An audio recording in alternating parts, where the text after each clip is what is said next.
Dina seni Sunda aya nu ngaranna sisindiran.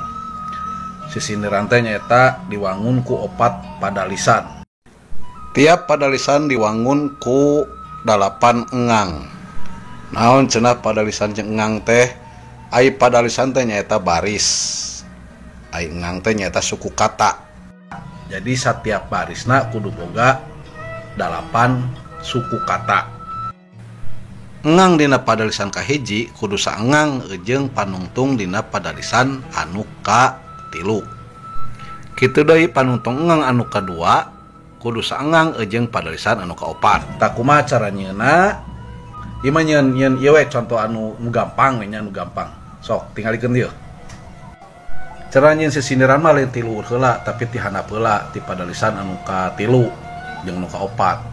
Tantukeun heula urang ngarek nyieun sisindiran naon misalkeun contoh ieu mah ieu semacam kieu ieu padalisan anu ka-3na salaki teu daek balik.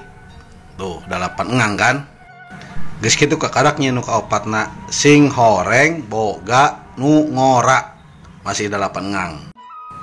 Tah geus aya padalisan ka-3 jeung ka-4 kakarak ayeuna nyieun padalisan kahiji jeung kadua anu panungtung engangna kudu saengang jeung kalimah anu geus aya ieu.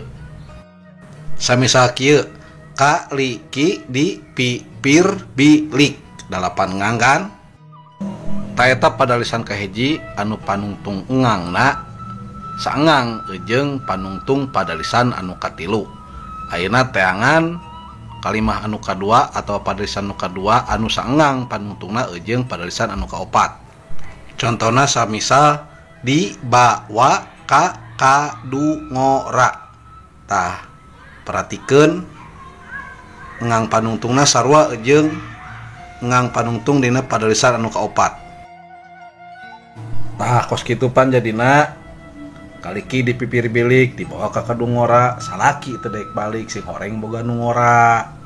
Itu gampang pan nyieun geura sok nyaranieun dina kolom komentar nya diajar nyaranieun. Arek sahadi nu ngajaga seni Sunda ai lain urang mah salaku urang Sunda. Sok dialajar nyarieun.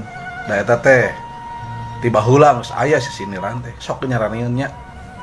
Tah sakitu heula hampura lamun aya nu salah sok we di ropea atau di sarungsum dina kolom pairan.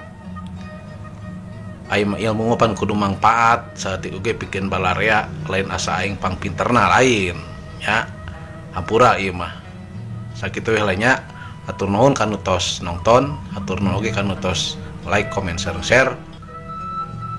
Mudah-mudahan ieu video aya manfaatna. Atur nuhun sateeu acana bilung tepang deui di video anu sanesna. Assalamualaikum warahmatullahi wabarakatuh.